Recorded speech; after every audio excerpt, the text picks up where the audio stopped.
I think the Virgin Atlantic paper is a great example of how a big brand can create an emotive campaign that ultimately ladders down to some very hard-working, offer-led messages as well.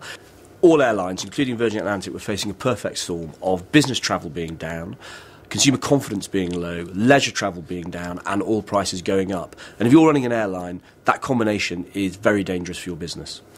History had shown us that many airlines in this environment would batten down the hatches, and in true Challenger style we decided to increase our marketing spend and thereby share of voice, and also to look at a more emotional, fame-based campaign that would really stand out in that price promotion clutter.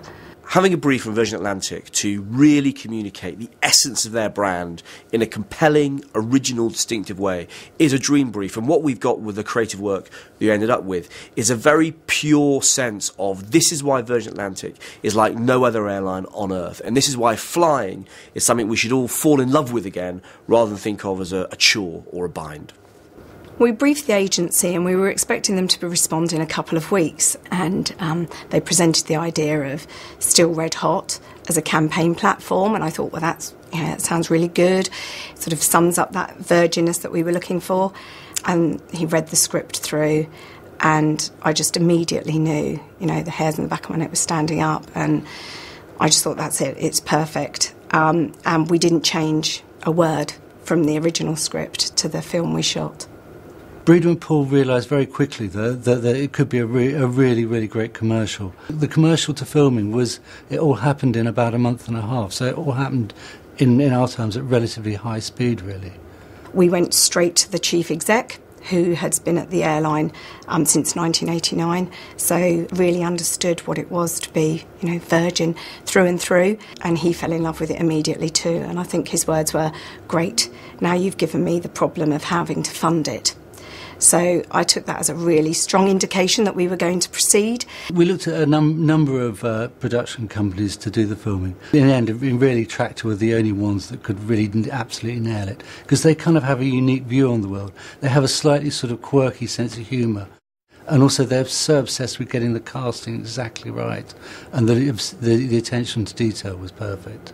They were amazing. They added so much creatively to it in terms of style and glamour, and gave it a real gloss. So we knew we wanted to shoot in an airport, but unfortunately it's impossible to get permissions to shoot in airports. So we had to recreate an airport at Ascot Racecourse.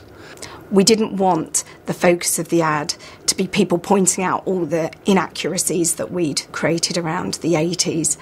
We had worked the filming around the reactions, obviously, of the key cast members to the girls walking through the airport. And we had Vixen Cam, which is how we then got the reaction from most of the men. Hence the boy on asteroids. He was very surprised by it. The guy on the phone became a larger-than-life character, and again showed that we weren't taking the whole thing too seriously. It kind of had that wink to it that was needed. I think for me, my favourite scene is the moment where the girls are walking along and the girl at the back on the back row looks back and just waves to the little girl who's mimicking the walk behind them. It just captures a moment of our crew, don't take themselves too seriously, and actually they're there to provide that service, and it says so much.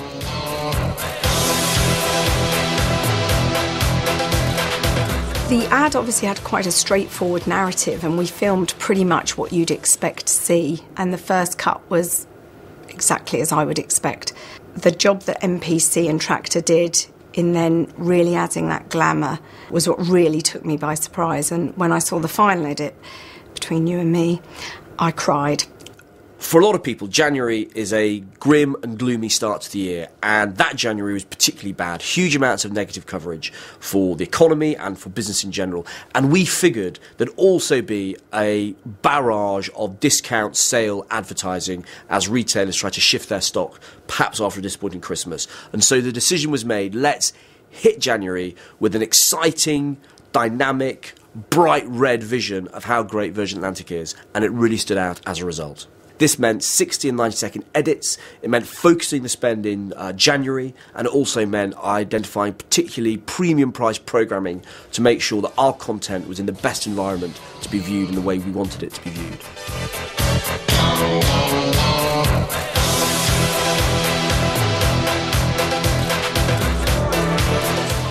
terms of the media choices, TV was the best channel for delivering fame and emotion, and so we used programming like FA Cup, social programming like Celebrity Big Brother, things like that. It started in January, which is the key booking time period for a leisure audience, so really important to be in the market at that time. And then we had a second burst in May to June, because June the 22nd was Virgin Atlantic's 25th anniversary. Virgin Atlantic has a great history of harnessing the power of fame to make sure they get more bang for their buck, more value for every media pound spent. And this campaign is a great example of where, in every channel, from online through to TV, the fame generated by the content and the ideas help make the media plan even more efficient and even more effective.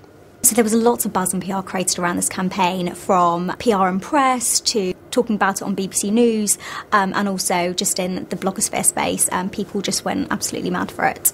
The outdoor was very much stealing the scenes from the film itself, and it sort of had the celebration that we wanted from the TV. Still Red Hot was a theme that we could take through all the press and price advertising, because obviously Virgin, every day of the week, they're in the press with fares. So it gave all that a backbone with which to form all those ads. One of the great challenges of working with an airline is how do you make different audiences for economy, for premium economy and for upper class love the work in and of itself. What we managed to do with Virgin Atlantic was to create a universally appealing piece of content which worked equally well for the business traveller as the leisure traveller. This was one of the very first examples of TV advertising as content. It went out as a 16 and 90-second commercial, but it had a far, far longer life online. And because of the depth of entertainment that you could get from it, it bore enormous repeat viewing. So it became an instant YouTube hit.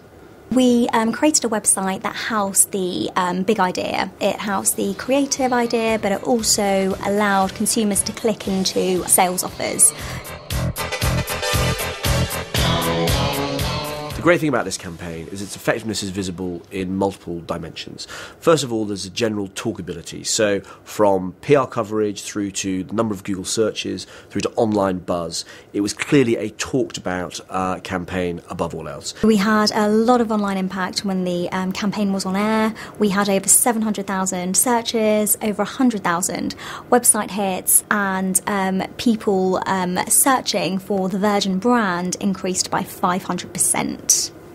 All the metrics which Virgin Atlantic have in place to track the performance of the Virgin Atlantic brand versus British Airways performed fantastically, and again, an immediate change of fortunes in terms of brand consideration, brand awareness and brand preference. We managed to increase our awareness beyond the 10% we spent in media to an additional 22%, and that was across all cabins. And most importantly, of course, is the business results. And what we saw there was immediately a much sharper uptake of Virgin Atlantic ticket sales versus BA ticket sales. And that, of course, is the exactly where you want to get to with this kind of campaign. So the Still Red Hot campaign delivered an additional 213,000 bookings from January to June 2009. I think the key success for us was that we turned a year of a forecasted loss into a year of profit at a time where all our major competitors were posting significant losses. By May 2009, Virgin Atlantic had already made a profit of £68 million and announced bonuses for all their staff, which was brilliant and motivating. And interestingly, that coincided with BA claiming operating losses of £401 million. The proven ROI on this campaign is fantastic. So across all channels, it was £10.5 for every £1 spent. And for TV alone, it was £14.5 for every £1 spent. Great results for the client.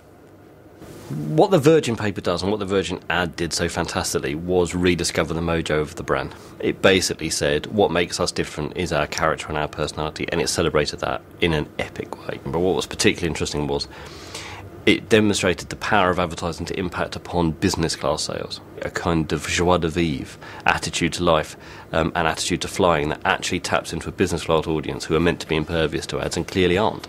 So here we have a paper that illustrates the fact that the upper class customers are just as impacted by great communications as everyone else.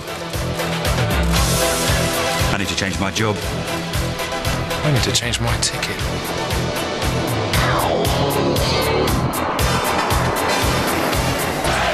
I mean, I think Virgin has always been quite a brave client and has always believed in the power of advertising. What this showed is actually also the power of television advertising when you get it right, and the sort of emotions that it can bring up. Well, it gave us the opportunity to remind people of who we are and what we stand for, and we were able to achieve that in a way we've never been able to before.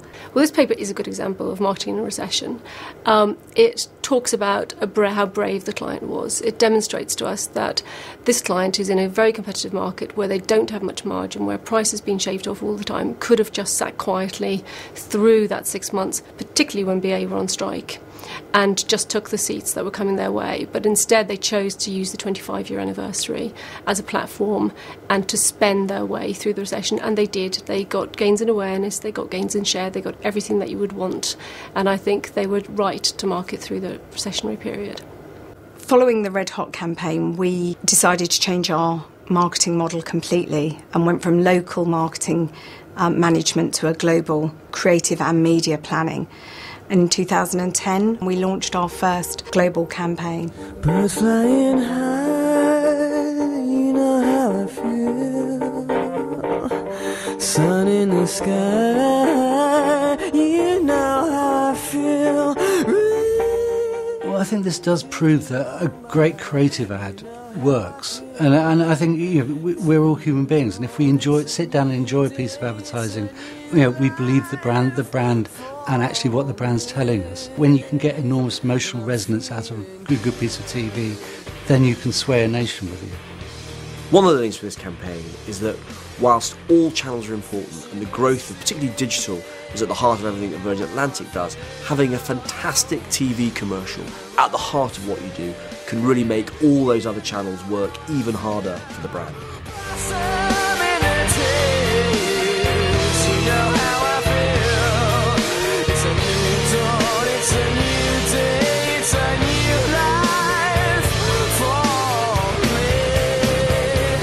I'm feeling